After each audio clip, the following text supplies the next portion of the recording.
Yang saya dapatkan adalah Ya. kalau dulu 2 tahun maksimal. Dengerin dulu dong. Oh ya, oke. Perjanjian kerja diomelin untuk kan waktu saya kan. tertentu tidak dapat 5, 4, 3, 2, 1, close the door. Nah ini, jadi semua orang pada nanyain tentang RUU Cipta Kerja, terus-terusan saya disuruh, ini gimana, saya mikir gimana gitu, orang yang paling tepat untuk ngomong siapa gitu, salah satunya adalah Ibu Menteri Tenaga Kerja, Bu Ida, apa kabar? Alhamdulillah baik Mas Didi. Udah siap diserang sama semua orang ya Bu?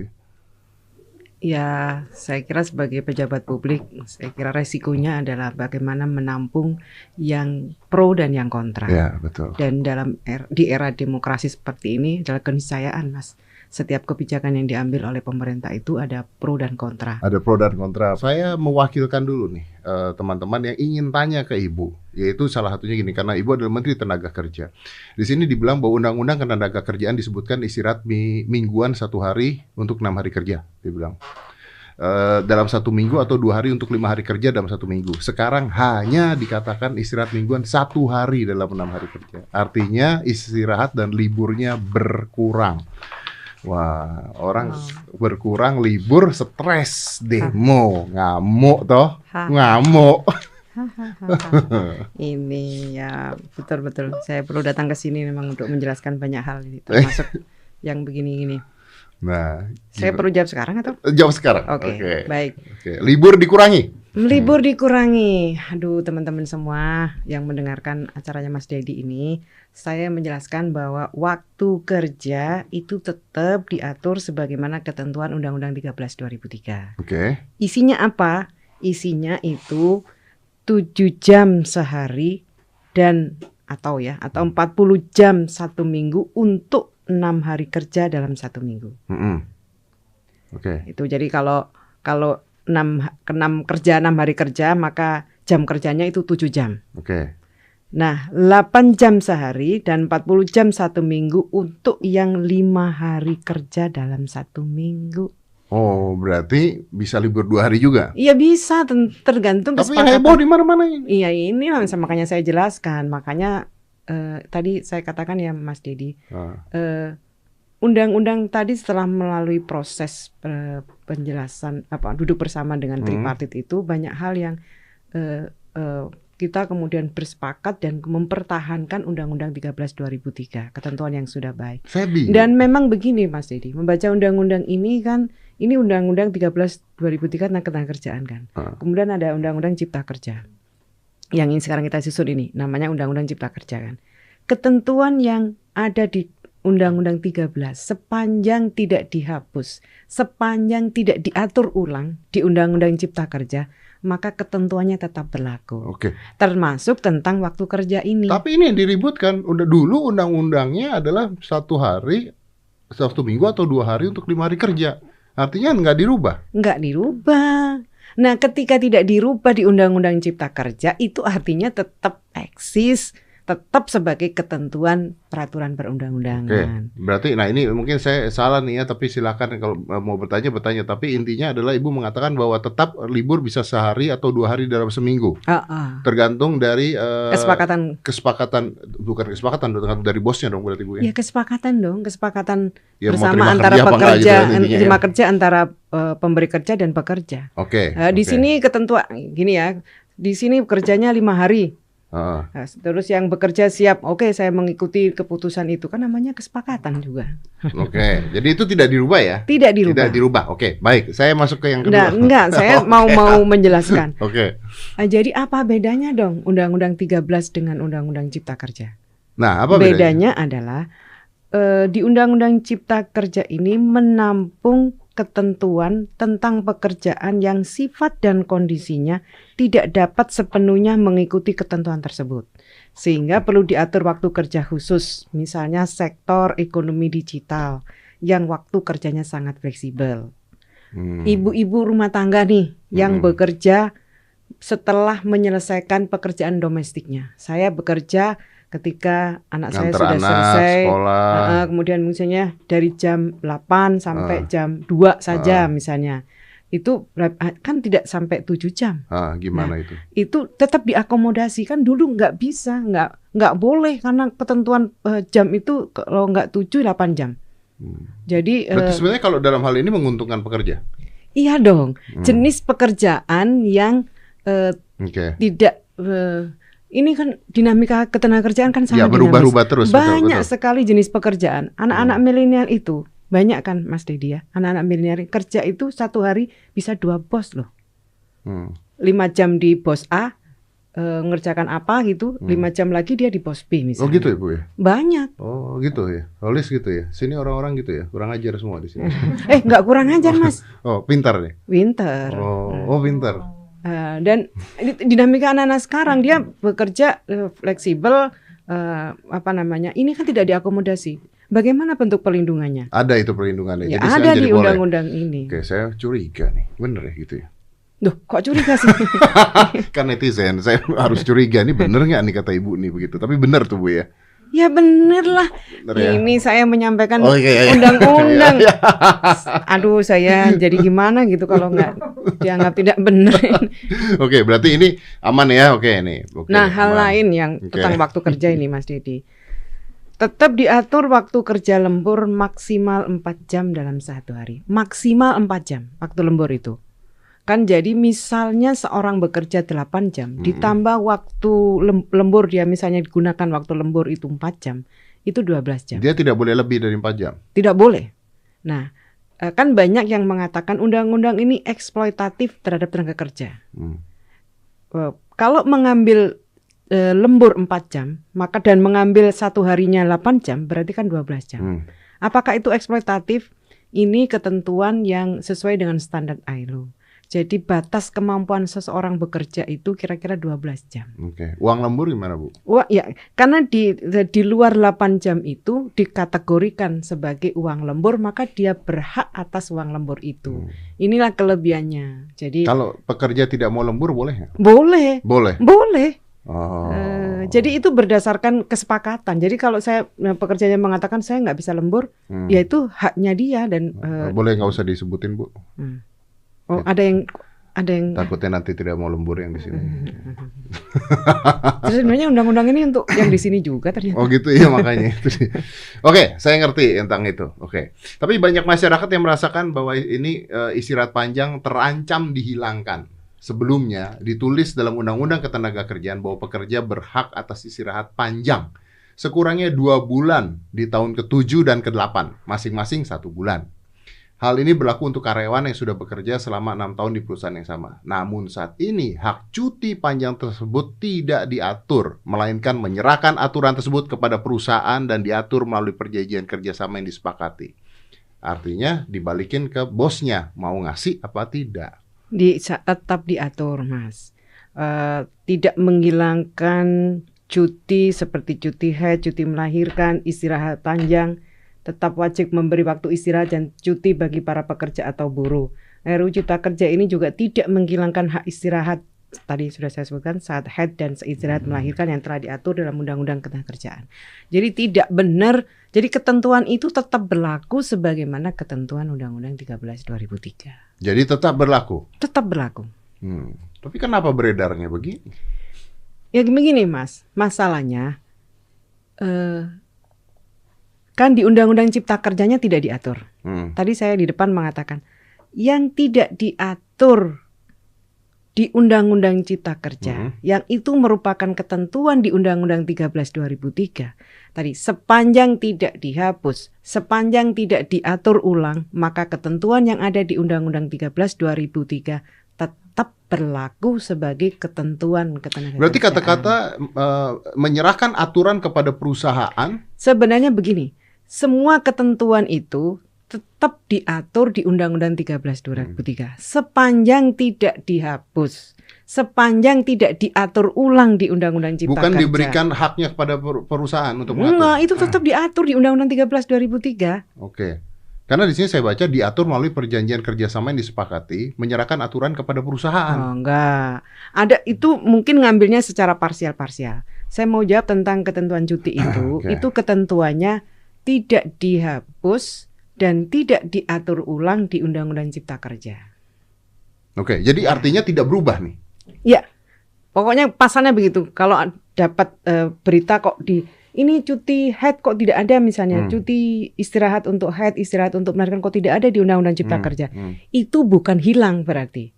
Berarti ketentuannya itu tidak berubah sebagaimana ketentuan yang ada di Undang-Undang 13 2003. Memang pada saatnya harus ada disandingkan begini ya, Undang-Undang Kerjaan, Undang-Undang 13 2003, nanti Undang-Undang Cipta Kerja, klaster ketenagakerjaan. Harus disandingkan begitu biar membacanya secara gampang. Dan itu pada saatnya akan dilakukan, Mas Dedi. Sekarang kan baru disahkan. Secara umum saya ingin sampaikan sekali lagi bahwa ketentuan Undang-Undang 13 2003 itu masih tetap berlaku sepanjang tidak dihapus dan tidak diatur ulang di Undang-Undang Cipta Kerja. Oke, baik. Tadi saya baca berita Ibu Ida ngomong di mana gitu, mungkin wartawan kali mengambil potongan dan sebagainya. Masalah tentang upah PHK. Di mana upah PHK itu tadinya harusnya 30 kali lebih, lalu turun menjadi 25 kali lebih, benar tidak Bu? Karena saya baca berita itu, Ibu mengatakan hal tersebut. Pesangon PHK. Kok diturunkan PHK itu? Iya, Mas Dedi. Ini merugikan ini Bu.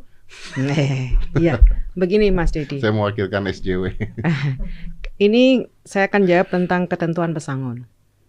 Jadi prinsip dulu yang mau saya sampaikan.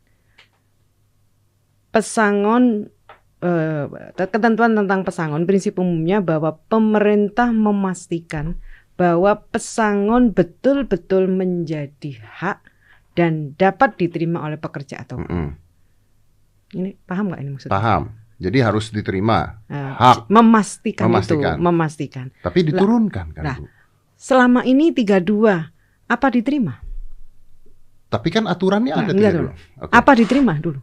Nggak tahu kita. Nah, saya kalau nggak tahu gini, Mas. Pada prakteknya Undang-Undang 13 2003 tentang ketentuan pesangon yang memang sangat bagus 32 kali. Pada prakteknya hanya 7% yang mengikuti ketentuan Undang-Undang 13 2003 tentang pesangon ini. Kan ada undang-undangnya, Bu. Tar dulu. Jadi undang-undang itu artinya tidak implementatif kan? Karena hanya 7% dari perusahaan yang ada yang mengalami pemutusan hubungan kerja, 7% yang komplain yang mengikuti ketentuan. Baik, saya ngerti. Ada 27 yang mereka membayar sesuai dengan kesepakatan. Tapi di bawah ketentuan Undang-Undang 13 2003. Boleh, nggak ada hukum ya? Ini saya tidak ngomong boleh atau tidak boleh. Saya ngomong praktek di lapangan. Tapi kan kalau ada hukumnya harusnya tidak boleh. Harusnya tidak boleh kan? Iya. Kenapa? Karena ternyata perusahaan tidak memiliki kemampuan untuk membayarnya kan? Karena dianggap terlalu tinggi. Nah, pemerintah kan nggak ingin seperti itu.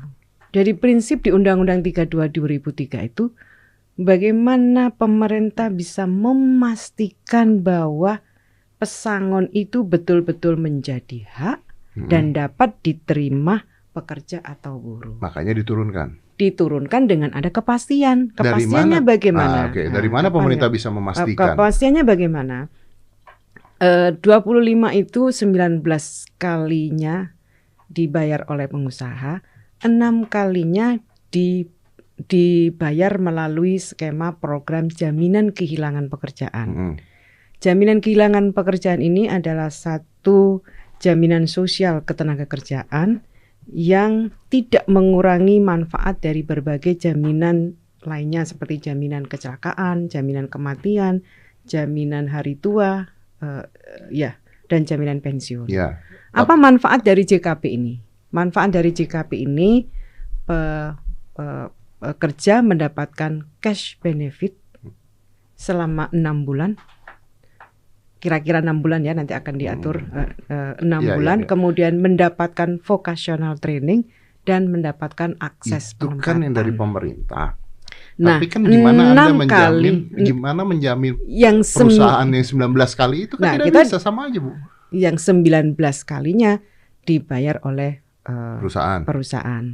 Jadi yang dibutuhkan oleh teman-teman yang mengalami PHK itu adalah dia punya bekal untuk dia bisa survive dia dan keluarganya, makanya ada cash benefit. Yang dibutuhkan oleh teman-teman yang mengalami putus hubungan kerja itu adalah bagaimana dia punya kesempatan untuk bisa bekerja. Yang jika pekerjaan yang lama dia tidak mungkin kembali pada pekerjaan yang lama, pindah kepada pekerjaan baru yang membutuhkan skill dan kompetensi baru, maka dibutuhkan skill dan reskilling dan upskilling atau reskilling. Kemudian yang dibutuhkan adalah bagaimana dia bisa bekerja dengan terbukanya akses pasar kerja yang dibuat oleh pemerintah. Enggak, tapi tidak menjawab bagaimana memastikan perusahaan tentu saja ketentuan sanksi yang memaksa perusahaan untuk ada sanksinya. Ada nanti sanksinya diatur. Jadi ketentuan sanksi akan diatur sebagaimana ketentuan Undang-Undang 13 2003. Jadi kalau seandainya nanti si pegawai ini tidak dibayarkan, mereka bisa melaporkan? Ya pasti bisa. Nah, dari dulu kan ya bisa. Dia bisa. Nah, yang di samping jadi nanti akan law enforcement-nya akan ditegakkan. Kemudian pemerintah juga menyiapkan cash benefit-nya melalui program JKP. Jadi semua lini ini kita jaga agar tadi sekali lagi prinsipnya adalah bagaimana pemerintah bisa memastikan bahwa pesangon itu betul-betul diterima yang menjadi hak. Jadi memang betul diturunkan, tapi dipastikan dibayar dibandingkan itu besar tapi tidak terbayar gitu maksudnya. Kira-kira begitu. Artinya nanti akan ada law enforcement ya ketika perusahaan tidak membayar. Ada law enforcement dan ada jaminan kehilangan pekerjaan melalui program JKP tadi. Oke. Berarti kita akan ini kita nggak bisa menilai sebelum kita melihat apa yang terjadi ke depannya gitu Bu ya. Iya, ini Mas Dedi, beri pemerintah waktu untuk berikhtiar. Kita yang namanya pemerintah kan harus berusaha ikhtiar ya, berusaha mencari yang terbaik. Tentu saya mau sampaikan prinsip yang saya pegangin juga sebagai orang NU itu ada kaidahnya begini, Mas Dedi. Al-muhafadzatu al-qadimi sholih wal akhdu bil jadidil aslah. Jadi ambillah yang baik, pertahankan yang baik, dan ambillah sesuatu yang lebih baik yang memberikan kemaslahatan. Jadi Undang-Undang 13 2003 dinamika ketenagakerjaan sedemikian rupa, maka hal yang baik yang sudah diatur di Undang-Undang 13 itu kita pertahankan, tapi kita mengambil prinsip-prinsip baru, ketentuan-ketentuan baru yang lebih baik lagi. Ibu berani mengatakan bahwa ini pasti lebih baik? Ya, salah satu contoh. Ini ikhtiar. Kan berusaha ikhtiar. Tentu kan ini pemerintah ketika melakukan ini kan berdasarkan kajian, Mas Dedi. Misalnya kajian, kita ternyata kenapa tidak implementatif? Karena tidak ada kemampuan ke pengusaha untuk membayarkan itu. Kenapa tidak mampu? Ya karena kemampuan ini kan juga kemampuan rata-rata perusahaan di dunia juga. Ya semuanya lagi nggak hanya karena COVID sih. Kemampuan perusahaan untuk pesangon yang sebesar ini kan memang tidak di atas rata-rata pesangon pada umumnya negara kan. Dan nyatanya memang tidak. Gitu.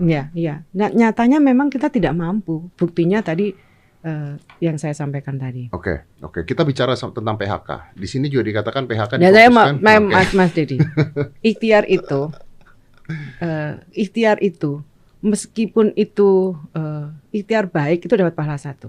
Ikhtiar itu dapat 1 pahala. Dia kemudian dia akan ditambah pahalanya ternyata ikhtiarnya itu efektif seperti yang dikehendaki. Jadi sebenarnya kita harus melihat dulu jalannya seperti apa, intinya seperti itu. Artinya berilah kesempatan bagi pemerintah untuk berikhtiar, berusaha, memberikan yang terbaik gitu. Oke.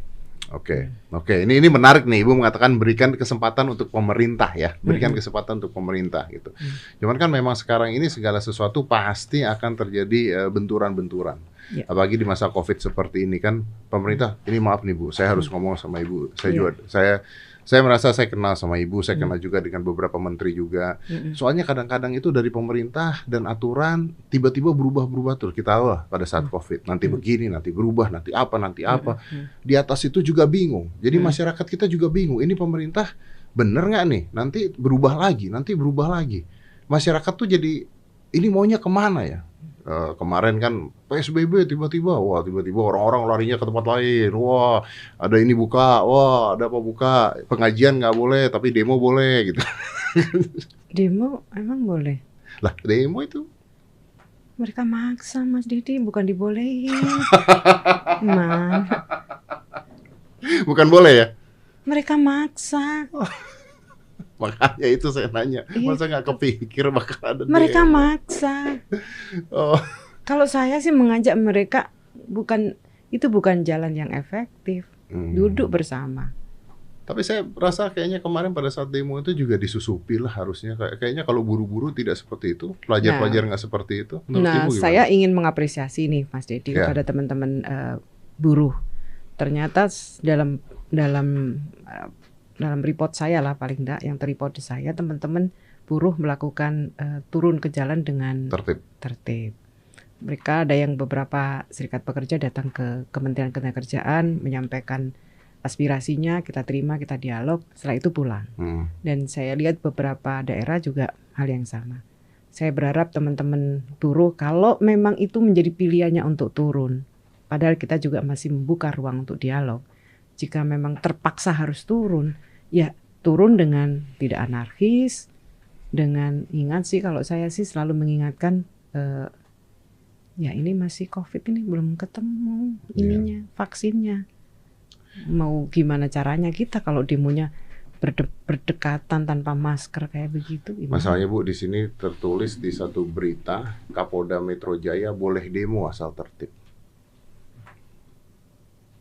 Berarti, saya tidak tahu ya itu, tapi demo sih adalah hak. Pemerintah sudah menyampaikan bahwa ingat ini sekarang lagi COVID. ya, berarti disarankan tidak sebenarnya. Sangatlah. Nah ini dia, karena di sini menyampaikan pendapat di muka umum atau unjuk rasa diperbolehkan berdasarkan undang-undang.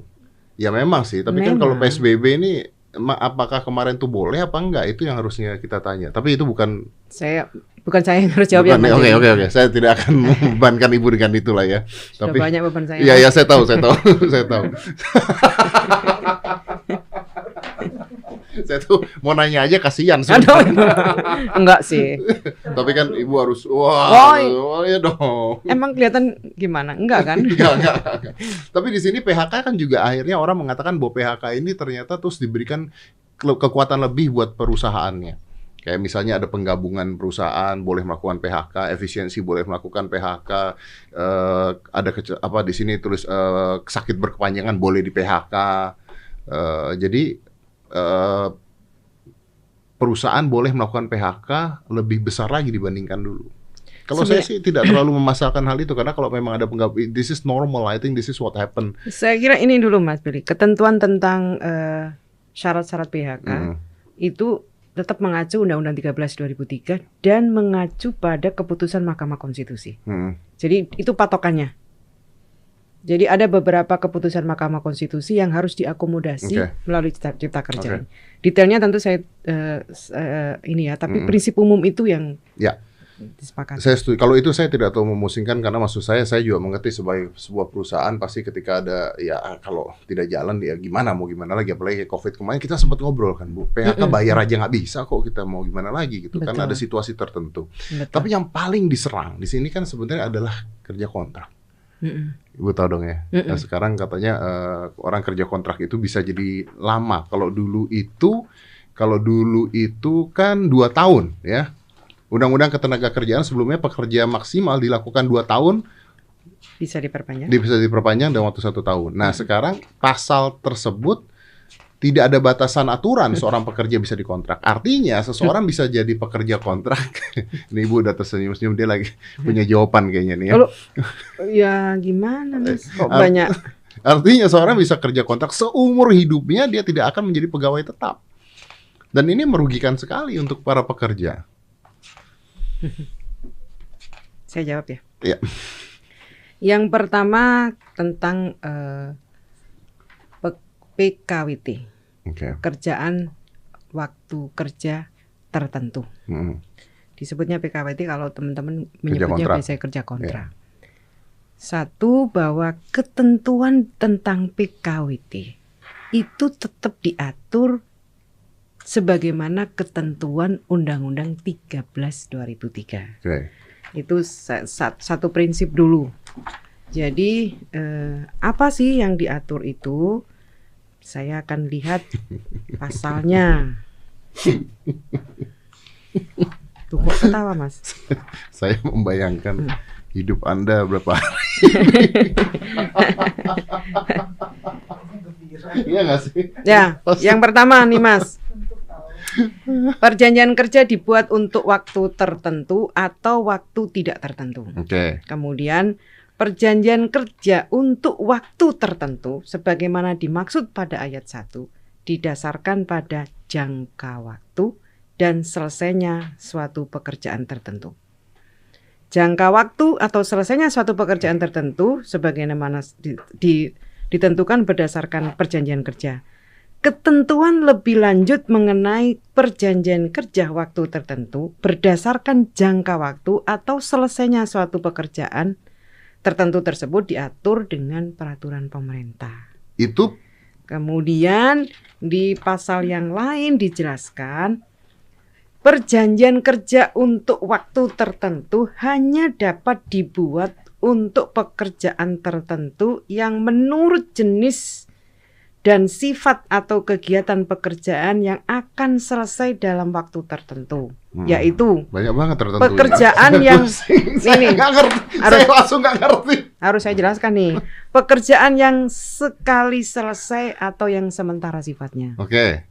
Yang kedua, pekerjaan yang diperkirakan penyelesaiannya dalam waktu yang tidak terlalu lama. Iya, tidak oke. Ya, kemudian pekerjaan yang sifatnya musiman. Oke. Kemudian Tender-tenderan pekerjaan yang berhubungan dengan produk baru, kegiatan baru, atau produk tambahan yang masih dalam percobaan atau perjajakan, atau pekerjaan yang jenis dan sifat atau kegiatannya bersifat tidak tetap. Ini pasal yang lama ya?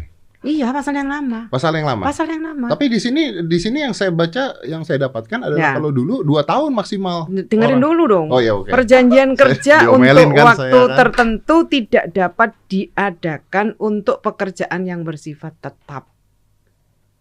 Oke. Perjanjian kerja untuk waktu tertentu yang tidak memenuhi ketentuan sebagaimana yang disebut saya tadi, maka demi hukum menjadi perjanjian kerja waktu tidak tertentu. Ketentuan lebih lanjut mengenai jenis, sifat, dan kegiatan pekerjaan, jangka waktu, dan batas waktu perpanjangan perjanjian kerja waktu tertentu akan diatur dengan peraturan pemerintah. Bu, maaf ya. Nih. Saya bukan ngetawain Ibu. Saya merasa goblok. saya bingung tadi itu. Kan maksudnya apakah tidak ada kata-kata maksimal 2 tahun di sana? Memang tidak ada, tapi jenis-jenisnya akan diatur. Kan tadi sudah saya jawab. Sifat, jenis, pekerjaan, jangka waktu, batas waktu perpanjangan akan diatur dengan peraturan pemerintah. Info yang saya dapat di Undang-Undang Ketenagakerjaan, pekerja maksimal dilakukan selama 2 tahun. Ya, di Undang-Undang 13 memang diatur. Kalau tidak diatur di sini dan kemudian diperintah di peraturan pemerintah, artinya tetap diatur. Tapi pengaturannya di peraturan pemerintah. Kenapa di peraturan pemerintah, Mas Dedi? 1, dinamika ketenagakerjaan itu sangat luar biasa kan. Kalau kemudian batas waktu, jangka waktu, batas waktu perpanjangan kita atur di undang-undang, kita khawatir tidak bisa mengikuti irama dinamika itu. Sehingga kalau diatur di peraturan pemerintah itu punya kekuatan hukum. Dalam hierarki peraturan perundang-undangan, peraturan pemerintah itu di bawah undang-undang. Apalagi kemudian kita sudah bersepakat bahwa konten atau substansi peraturan pemerintah itu kita mengundang stakeholder dulu sampai karena kita emosi. Mengundang stakeholder untuk merumuskannya. Tapi, dan ini dulu. Oke. Praktek di beberapa negara pengaturan lebih teknis tentang PKWT ini itu banyak yang tidak diatur di undang-undangnya. Kenapa? Ini merespon dinamika ketenagakerjaan yang sangat dinamis. Tapi apakah di peraturan pemerintah nanti ada maksimal 2 tahun? Apa sudah tidak ada? Ketentuan itu akan kita turunkan di peraturan pemerintah. Nanti apakah seperti itu atau apakah ada apa tidak, pasti ada ketentuannya. Berarti berarti yang diprotes benar dong, Bu. Jangan gitu dulu dong. Oh ya. Satu, ruang untuk merumuskan itu kan kita sudah sepakat bersama dengan stakeholder tenaga kerjaan. Teman-teman pekerja, teman-teman pengusaha, kita sudah sepakat. Ini kita turunkan di peraturan pemerintah, kita atur lebih detailnya di peraturan pemerintah. Saya sih sebenarnya ngerti, maksudnya Bu Ida tuh saya ngerti. Saya nggak ngerti mana, Mas? Bukan, maksudnya gini, saya ngerti kalau misalnya dalam pekerja kontrak kadang-kadang kan ada yang memang ya memang belum cukup, misalnya dia 2 tahun memang harus nambah baru, itu saya ngerti. Itu dinamika usaha namanya gitu. Jadi saya ngerti tentang hal tersebut. Cuman bagi pekerja ini kan mereka merasa bahwa cita-citanya adalah jadi pekerja tetap, sekarang jadi akhirnya bisa aja seumur hidup nggak jadi pekerja tetap dong, Bu. Satu, tadi kan saya sudah jawab. Perjanjian kerja untuk waktu tertentu yang tidak memenuhi ketentuan sebagaimana pada ayat 1 dan ayat 2, maka demi hukum menjadi perjanjian kerja waktu tidak tertentu, artinya otomatis bisa menjadi pekerja tetap. Kalau ternyata pekerjaannya itu belum selesai. Jadi diperjanjikan misalnya 2 tahun selesai, ternyata nggak selesai, maka otomatis jadi pekerja tetap. Iya, di sini masih ketentuan itu masih ada di undang-undang ini, Undang-Undang Cipta Kerja ini kan ketentuan yang diatur di Undang-Undang 13 kita adopsi lagi. Apakah nanti rakyat tidak akan, ini permainan kata-kata ini? Ini bukan permainan kata-kata. Ini undang-undang yang Undang-Undang 13 bunyinya begitu. Nah, kalau semuanya berpacu pada Undang-Undang 13, kenapa harus ada Undang-Undang Cipta Kerja? Jadi ribut, Bu, itu demo di jalanan, saya nggak bisa kemana-mana.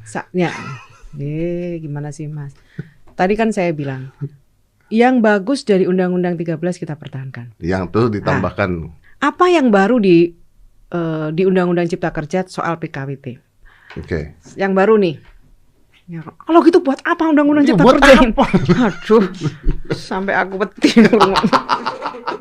Jadi gini, Mas, yang baru kita ingin memberikan jaminan perlindungan kepada pekerja tetap atau pekerja kontrak. Kalau disebut PKWT kan bingung. Apa jaminannya? Jaminannya, pekerja kontrak itu harus mendapatkan perlindungan sosial yang sama seperti pekerja tetap. Itu dulu nggak ada? Nggak ada. Oh, bagus nih. Yang kedua. Kenapa Ibu nggak ngomong itu dari tadi? Nah, aku biar sama emosi dulu. Yang kedua, Mas. Yang kedua. Pekerja waktu tertentu atau pekerja kontrak berhak mendapatkan kompensasi jika selesai masa kerjanya. Oke. Kompensasi? Jadi, kompensasi dalam bentuk ini akan diatur ya. Kira-kira ya, nanti diatur, sudah dirumuskan sih. Pekerja 1-12 bulan ketika dia setelah selesai pekerjaannya dihitung mendapatkan kompensasi pesangon 1 bulan gaji. 1 bulan gaji. Jadi kalau misalnya dia kerja 3 tahun kira-kira ya, dia kira-kira mendapatkan 3 bulan kompensasi. Itu dulu nggak ada? Nggak ada. Jadi dulu pekerja kontrak itu selesai kan tidak ada perlindungannya, tidak mendapatkan perlindungan yang banyak. Dia tidak mendapatkan JKK-JKM, tidak mendapatkan itu terutama JKK-JKM. Padahal itu kan sangat berisiko ya. Kecelakaan kerja itu sangat dimungkinkan terjadi. Ya. Jadi itu sebenarnya ada hal-hal yang menguntungkan ya. Contohnya ada pesangonnya lagi, ada menguntungkan. Jadi Mas Dedi ingat prinsipnya. Yang baik dari Undang-Undang 13 2003 kita pertahankan. Hal baru yang lebih baik kita atur di Undang-Undang Cipta Kerja. Lalu kenapa ada ribut cuti hamil dan sebagainya kemarin itu? Ya tadi kan saya udah bilang, membaca undang-undang ini sekali lagi nih saya ngomong-ngomong. Kalau tidak diubah, tidak dihapus itu masih. Kalau gitu Bu, sosialisasinya kurang kemarin pemerintah itu. Ya, maksud saya begini. Maksud saya begini. Sosialisasi memang dilakukan oleh pemerintah. Dan kami akan terus melakukan sosialisasi. Sebenarnya ketika prosesnya bukan kita sosialisasikan ya. Saya kira terima kasih lah kita akan terus melakukan itu. Ya karena maksudnya ya supaya rakyat kita juga, karena katanya banyak hoax yang kesebar. Bener nggak sih ada yang nyebar hoax ditangkap tuh, bener nggak sih? Ibu tahu nggak? Saya mendengar begitu. Ya kan, katanya penyebaran hoax disebar kemana-mana sampai akhirnya ada yang ditangkap. Aduh, nah ini dia. Oke. Kok napas panjang? Saya aja nggak napas, Pak. Ini saya baca Bu ya, pakar hukum tata negara. Nih, saya nggak tahu nih benar apa nggak, saya disclaimer dulu benar apa enggaknya ya. Pakar hukum tata negara Abdul Fikar menjelaskan, sepanjang dalam undang-undang baru tidak terdapat pembatalan, maka aturan yang lama masih berlaku. Oke. Beliau mengatakan undang-undang lama menjadi gugur apabila undang-undang baru mengubah dan menghapus ketentuan tersebut. Kan seperti yang saya sampaikan tadi, Mas. Artinya ada aturan-aturan baru yang dibuat yang menggugurkan aturan yang lama ya? Iya.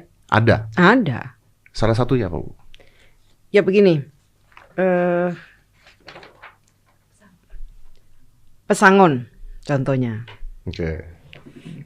Pesangon kan di situ di undang yang lama 32. Ya. Nah, ketentuan yang barunya 25. Itu contoh. Ya itu, banyak sih. Ya banyak, salah satunya itu. Itu yang akhirnya diprotes sebenarnya. Waduh. Nah, ini Ibu berpikir nggak bahwa ini sebenarnya rakyat itu lagi stres, pekerjaan nggak ada, susah makan, dan tiba-tiba ini dikeluarkan nih menjadi masalah sebenarnya, Bu. Saya tahu bukan harusnya bertanya pada Bu Ida sebenarnya. Saya mau tanya sama Bu Ida tentang ini aja karena ini tugas Bu Ida. Cuman saya dari tadi tuh belum terjawab bahwa kok nggak nunggu dulu gitu loh. Ya memang bukan tugas Anda menjawab sih, Bu. Saya juga bertugas jawab. Oh iya, oke, baiklah. Begini Mas Dedi, kan saya sampaikan tadi. Kita punya beban yang cukup besar. Beban kita ini pengangguran kita. Sebelum COVID itu 6,9 juta. Karena COVID, yang terdampak COVID-19 ini, yang Mbak Idris di Kementerian Tenagankerjaan itu 2,1. Yang kira-kira yang tidak terdaftar kira-kira 3 sampai 3,5 juta yang terdampak COVID-19. 6,9 tambah 3,5 lah. Kemudian angkatan kerja baru kita itu setiap tahunnya 2,4 sampai 3 juta. Mereka butuh lapangan pekerjaan. Mereka butuh bekerja. Yang kena COVID ini, Mas Didi kan tahu, perusahaan yang tidak bisa berproduksi lagi dan tutup kan banyak. Makanya di sini UMKM dimudahkan. Dan banyak kan. Ya. Nah, saya kira semua pemerintah di negara-negara ini berusaha bagaimana caranya agar keluar dari problem yang sangat serius ini. Dalam kondisi kita tidak ada COVID saja, kita ini persaingan ekonomi global kita sungguh sangat luar biasa. Nah, salah satu cara yang dilakukan oleh pemerintah adalah melakukan strukturisasi ekonomi, melakukan transformasi ekonomi melalui Undang-Undang Cipta Kerja ini. Apa yang menjadi kita ingin yang kita pikirkan itu nggak hanya yang sedang bekerja ini, Mas Dedi. Yang akan bekerja nanti. Yang sedang menunggu untuk bisa masuk pasar kerja itu 12 sampai 13 juta. Itu warga negara Indonesia. Bu, mereka harus didengarkan aspirasinya. Kalau Ibu Ida mengatakan seperti itu, apa tidak bertabrakan dengan Undang-Undang Cipta Kerja yang akhirnya memungkinkan outsourcing nanti dari luar untuk kerja? Kan kita butuh kerja, tapi outsourcing sekarang boleh kerja jadi pekerja. Nah, saya mau jelaskan dulu, Mas Dedi. Oke. Saya minum dulu ya, Bu ya. Senang nih ngomong Bu Ida nih. Pemerintah harus melakukan reformasi struktural. Kenapa? Agar struktur ekonomi kita bisa mendorong pertumbuhan kita menjadi lebih dari 5 yang sekarang ini kan beberapa tahun ini stuck di angka 5. Kita ingin agar naik ke di atas itu. Kita ingin dari mana sih sesungguhnya? Banyak orang yang mengatakan undang-undang ini karpet merah buat investasi asing. Sebenarnya tidak. Undang-undang ini kan bagaimana membangun iklim berusaha yang kondusif, sehingga dengan iklim usaha yang kondusif itu akan tercipta lapangan kerja yang menjawab 13 juta orang yang masih menunggu lapangan pekerjaan. Nah, kalau kita tidak melakukan transformasi ini, lapangan kerja itu akan pindah ke negara lain yang lebih kompetitif. Padahal kita punya beban, Mas Dedi, bagaimana lapangan kerja itu bisa datang karena ternyata angkatan kerja kita ini tingkat pendidikannya rendah. 85% SMA ke bawah, 56% pendidikannya SMP ke bawah. Dengan tingkat produktivitas kita ini, Indonesia itu produktivitasnya 74,4, di bawah rata-rata ASEAN. Ini pekerjaan. Jadi mau tidak mau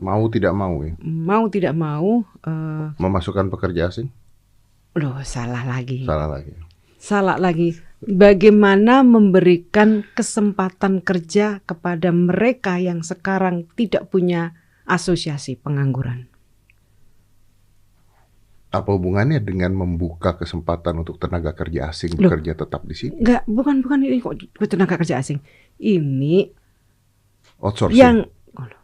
Kok jauh sekali sih, Mas? Tadi saya nanya tentang outsourcing yang bisa bekerja di Indonesia itu. Sebentar dulu, saya jawab dulu. Nih, tadi kenapa kok pemerintah ini bikin undang-undang ini? Ini problemnya, Mas Dedi. Sehingga dari mana sih investasi itu datang? Investasi itu bisa datang dari luar, bisa datang dari dalam. Kita di undang-undang ini jangan dilihat klaster ketenagakerjaan. Klaster yang lain, bagaimana UMKM kita dipermudah, nggak perlu lagi izin, cukup beritahu saja. Kemudian sertifikasi halal untuk UMKM kita itu gratis, dibayar oleh pemerintah, ditanggung oleh pemerintah. Izin itu sekarang dipermudah. Kalau itu iya, saya setuju. Itu salah satu cara membangun iklim investasi yang kondusif. Setuju saya. Jadi yang dikeluhkan adalah birokrasi yang gemuk, kemudian regulasi yang obesitas, kemudian tumpang tindih peraturan, kemudian banyaknya pungli. Itu salah satu. Kemudian pengolahan ketenagakerjaan yang perlu ditata lebih baik lagi. Itu salah satu cara sehingga kemudian pemerintah mengatur dalam satu bus yang disebut Omnibus Law Cipta Kerja. Udah, ini sudah selesai. Udah, itu saya ngerti, Bu. Terus apa? Nah, tapi kan orang ributin outsourcing, akhirnya sekarang jadi pekerja tetap. Akhirnya pekerja Indonesia tidak bersaing dengan pekerja-pekerja luar. Nah, saya sih tahu jawabannya, tapi Mas. Tapi kan Anda yang bertanggung jawab. Iya, saya menjawab. Apalagi sekarang menjelaskan tentang TKA. Iya, TKA jadi merebut pekerjaan orang yang ada di Indonesia.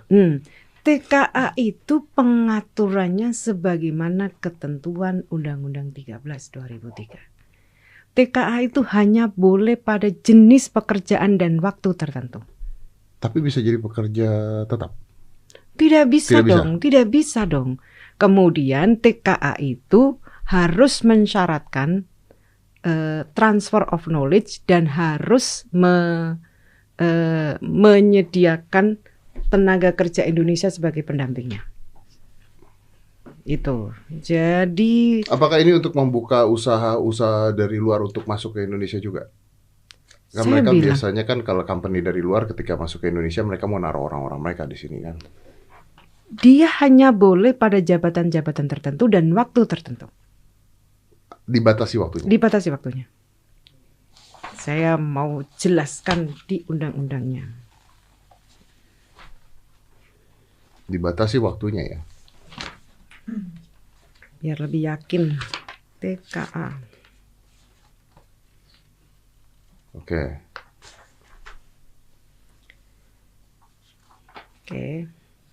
Setiap pemberi kerja yang mempekerjakan tenaga kerja asing wajib memiliki rencana penggunaan tenaga kerja asing yang disahkan oleh pemerintah pusat. Pemberi kerja orang perseorangan dilarang mempekerjakan tenaga kerja asing. Ketentuan sebagaimana itu tidak berlaku bagi direksi atau komisaris dan seterusnya. Kemudian pegawai diplomatik tentu tidak diatur ya. Saya mau masuk pada sini. tenaga kerja asing dapat dipekerjakan di Indonesia hanya dalam hubungan kerja untuk jabatan tertentu dan waktu tertentu serta memiliki kompetensi sesuai dengan jabatan yang akan diduduki. Tenaga kerja asing dilarang menduduki jabatan yang mengurusi personalia. Ketentuan mengenai jabatan tertentu dan waktu tertentu sebagaimana dimaksud pada ayat 4 diatur dalam peraturan pemerintah. Pemberi kerja tenaga kerja asing wajib menunjuk tenaga kerja warga negara Indonesia sebagai tenaga pendamping tenaga kerja asing yang dipekerjakan untuk alih teknologi dan alih keahlian dari tenaga kerja asing. Melaksanakan pendidikan dan pelatihan kerja bagi tenaga kerja Indonesia sebagaimana dimaksud pada huruf A yang sesuai dengan kualifikasi jabatan yang diduduki oleh tenaga kerja asing. Memulangkan tenaga kerja asing ke negara asalnya setelah hubungan kerjanya berakhir. Jadi mereka hanya berapa tahun gitu terus pulang? Ya, itu diatur di peraturan pemerintah. Ada maksimalnya? Ada maksimalnya? Saya mesti pastikan, tapi itu ketentuan itu diatur di peraturan pemerintah. Dan sebenarnya dulu Perpres kita lebih angkat dalam peraturan pemerintah, lebih tinggi status hukumnya dalam peraturan pemerintah, biar lebih memiliki kekuatan hukum. Ini juga diatur di Undang-Undang 13 2003. Oke. Nah, oke. Saya ngerti sih. Kalau saya sebenarnya kalau itu saya ngerti karena dari zaman dulu juga saya pernah kerja juga di satu perusahaan dan GM-nya bule sama berapa tahun dan gitu diganti oleh orang Indonesia. Kayak sekolah juga kan ada kepala sekolahnya masih bule terus ganti orang Indonesia untuk kapasitas-kapasitas yang mungkin di Indonesia nggak bisa gitu ya, atau butuh belajar kan kadang-kadang ada teknologi baru atau yang kita harus belajar ya transfer of knowledge artinya itu sih saya ngerti. Nah, Ibu sekarang dengan adanya ini apakah tadi sudah dikatakan bahwa ini ikhtiar gitu ya, apakah yakin bahwa ini akan membantu perekonomian Indonesia dengan menciptakan Omnibus Law ini atau menciptakan apa? Karena saya melihat bahwa sebenarnya dengan pasal 13 yang dulu itu tidak terlalu jauh beda sebenarnya kalau ini diterangkan. Salah dong. Saya mau bacakan, Mas. Di Undang-Undang 13 ini, maaf. Di RUU Cipta Kerja ini ada ketentuan umum. Di bagian ke-1 umum menyebutkan bahwa dalam rangka penguatan perlindungan kepada tenaga kerja dan meningkatkan peran dan kesejahteraan pekerja atau buruh dalam mendukung ekosistem investasi, maka undang-undang ini mengubah ketentuan atau ini menjelaskan tentang maksud dari melakukan revisi penyempurnaan undang-undang ketenagakerjaan, misalnya ada 4 undang-undang yang diatur di sini. Yang di-state di sini adalah ekosistem investasi itu membutuhkan penguatan perlindungan dan membutuhkan peran dan kesejahteraan buruh. Jadi tidak bisa dipisahkan. Kalau kita ingin membangun ekosistem investasi, maka kesejahteraan, perlindungan itu harus diberikan. Dan undang-undang ini lebih memberikan perlindungan. Mana? Tadi kan itu mana undang-undang? PKWT, PKWTT harus mendapatkan perlindungan yang sama. Ada kompensasi bagi PKWT. Ada jaminan kehilangan pekerjaan. Itu satu yang tidak diatur di Undang-Undang 13 2003. Berarti yang akhirnya kemarin ribut-ribut cuti hamil dan sebagainya tidak ada tuh, apapun yang tidak ada artinya tetap mengikuti ya? Betul.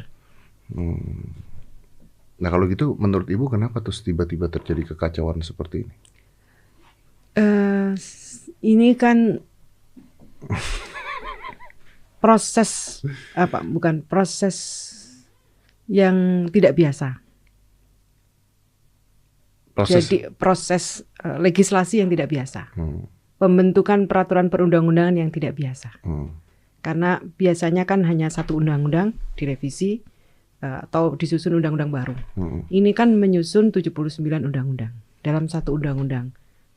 Jadi dan cara membacanya pun harus dengan seksama. Oke. Apakah menurut Ibu Ida ini urgent untuk dilakukan secepat ini? Tadi saya sudah katakan kita ini mendesak, Mas. Kalau enggak, kita bagaimana ngasih kesejahteraan kepada teman-teman yang sedang bekerja atau kita memberikan pekerjaan kepada yang nganggur tadi. Jadi hal baru yang kita yakini bahwa itu membawa kebaikan harus berani melakukan terobosan itu. Kalau pemimpin nggak berani melakukan terobosan, saya kira kita akan terjebak terus dalam kondisi yang seperti ini terus. Cita-cita Pak Jokowi kan udah sangat jelas waktu beliau dilantik menjadi presiden yang periode yang kedua 20 Oktober yang lalu, bahwa kita ingin Indonesia maju 2045. Indonesia maju 2045 yang mengantarkan Indonesia menjadi negara satu di antara 5 negara terbesar dunia. Dengan kira-kira kemiskinan itu mendekati 0%. Itu kan butuh terobosan, Mas. Tidak gampang memang, pasti ada pro kontra. Jadi saya kira ini ikhtiar. Tentu ikhtiar itu membutuhkan banyak effort ya, saya kira, dan membutuhkan kita untuk terus meyakinkan seluruh masyarakat bahwa ini adalah ikhtiar pemerintah untuk mencapai cita-cita mulia tadi. Baik, saya mau tanya pribadi aja soal tentang Ibu Ida. Ibu Ida dibully nggak, Bu?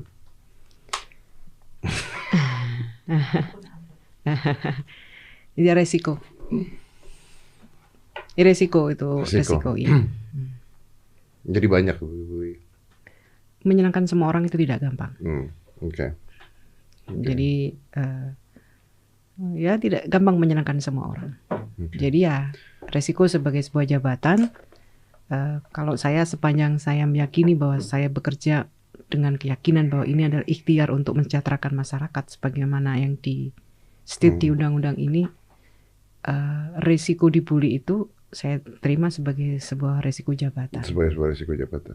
Ibu tahu bahwa UMKM, pabrik dan sebagainya sekarang berantakan karena pandemi. Banyak yang tutup juga, semua karena pandemi, bisnis banyak yang tutup. Lalu keluarlah Cipta Kerja ini.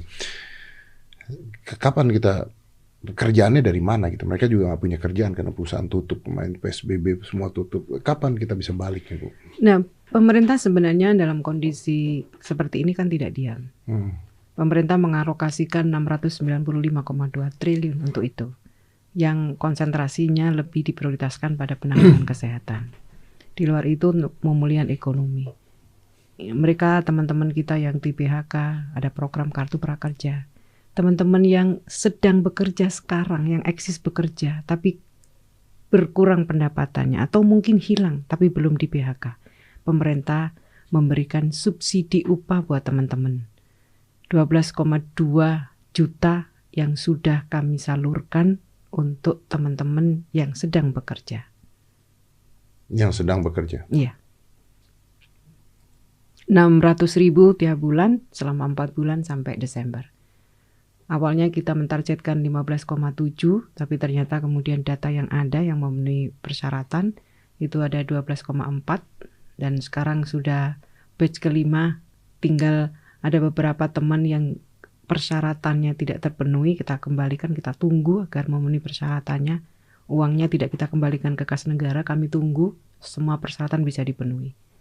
98% sudah, sekarang mungkin lebih 98 something lah ya, itu sudah tersalurkan kepada teman-teman yang bekerja. Kami tidak diam, Mas Dedi. Kami tahu betul, kami merasakan sendiri. Saya datang ke teman-teman pekerja yang mengalami kondisi sulit sekarang ini. Teman-teman pengusaha mengalami hal yang sama. Semua kondisi tidak ada yang menginginkan. Pengusaha tidak ingin, pekerja juga tidak ingin. Ya. Seniman juga kena banyak sekali. Oh gitu ya. Iya, saya juga. Oke, terakhir kali Bu, mungkin prediksi Anda lah Bu, Anda kan Menteri Tenaga Kerja, prediksi Anda bisa balik nggak sih ekonomi kita Bu? Insya Allah. Kalau insya Allah nih, kira-kira menurut prediksi Ibu berapa lama untuk bisa balik ini? Sebenarnya Mas, recovery tentu akan dilakukan 2021 ya. Jadi tahun 2021 itu adalah recovery ekonomi. Jadi ini bukan persoalan yang gampang. Semua negara mengalami. Tapi pemerintah tidak mau kalah dengan COVID-19 ini. Jadi kalau dilihat di data yang ada, Indonesia ekonominya bukan yang jatuh terjerembabnya dalam, bukan. Indonesia juga bukan negara yang tidak serius dalam penanganan kesehatannya. Jadi saya kira Pak Presiden kan menjaga keseimbangan antara gas dan rem itu saya Susah kira. tuh ya. Susah sekali itu. Ya, kami sih meyakini bahwa kita bisa kembali, apalagi kemudian kita sedikit ada kepastian akhir November Desember ini vaksin juga sudah mulai datang ke Indonesia, terutama bagi kelompok-kelompok yang rentan, kelompok-kelompok yang berdekatan langsung, bersentuhan langsung dengan misalnya tenaga kerja, tenaga kesehatan, itu kan mereka bersentuhan langsung ya. Dengan keyakinan bahwa vaksin akan ada dan kita bisa pelan tapi pasti memulihkan kondisi ekonomi, saya yakin pertumbuhan ekonomi kita akan kembali. Ya kita tidak bisa tahu kapan ya, tapi ya kita usahakan semaksimal mungkin. Iya, ikhtiar terus-menerus tanpa henti. Bu Ida, terima kasih banyak udah hadir di sini menjawab berbagai macam pertanyaan. Nah ini mungkin kalau masih punya banyak pertanyaan, sebenarnya bisa, dan ini terbuka, semuanya terbuka. Ya namanya debat, kritik dan sebagainya itu normal gitu ya. Tapi yang disayangkan adalah jangan adanya tindakan anarki di jalanan. Ya kayak kemarin ada bakar-bakaran dan sebagainya. Saya juga nggak tahu tuh yang bakar juga siapa. Kayaknya juga nggak ada. Mungkin yang bakar juga nggak tahu urusannya apa gitu. Cuma datang bakar doang gitu, pulang ya. Tapi Indonesia lagi dalam keadaan seperti ini. Mudah-mudahan bisa ngasih tahu juga. Nah jangan ada hoax juga. Lebih baik berdebat langsung. Ada kok tempat-tempat untuk mendebat langsung tuh ada gitu ya. Jadi jangan bikin hoax. Kalau ini saya khawatir tentang hoax ya. Karena hoax seperti ini di masa teman-teman lagi lapar, kalau dikasih hoax yang mengancam kehidupan mereka, akhirnya jadi anarki gitu loh. Mengerti. Iya, makanya dari kemarin juga teman-teman banyak yang minta ngomong ke saya, oh coba ngomongin tentang RUU Cipta Kerja. Saya tidak mau ngomong sama sekali, karena menurut saya kalau saya nggak ketemu orang yang tepat untuk ngomong, saya sendiri juga nanti salah gitu kan. Jadi memperpanjang hoax gitu. Makanya lebih baik saya tanya langsung aja, ini gimana nih, bener apa enggak gitu dengan orang yang tepat. Bu Ida, sehat selalu ya. Sehat selalu. Saya tahu Anda stres belakangan ini. Dari sejak pandemi, stres. Pasti tambah stres. Tapi sehat selalu, mudah-mudahan yang disampaikan ini bisa ya seenggaknya membuka masyarakat kita seperti apa yang sebenarnya terjadi. Dan again, kalau misalnya mereka mau mendebat atau mereka masih nggak setuju, harus kemana mereka, Bu? Masih ada ruang. Satu, kita punya mekanisme review undang-undang melalui melalui judicial review ke Mahkamah Konstitusi. Jadi kita ini bersyukur negara yang sumbatan seperti ini bisa diatasi dengan melakukan judicial review melalui Mahkamah Konstitusi. Selebihnya saya tetap mengundang terutama stakeholder ketenagakerjaan, kita duduk kembali, kita rumuskan. Akan dilakukan lagi tuh, Bu? Akan kami lakukan. Kita akan duduk kembali untuk merumuskan peraturan pemerintah. Pilihlah ini sebagai alternatif untuk mendialogkan hal-hal yang masih dirasa belum seaspiratif yang teman-teman inginkan. Ya, Ibu Ida, terima kasih banyak. Sama-sama. Assalamualaikum warahmatullahi wabarakatuh. Waalaikumsalam warahmatullahi wabarakatuh. 5, 4, 3, 2, 1, close the door.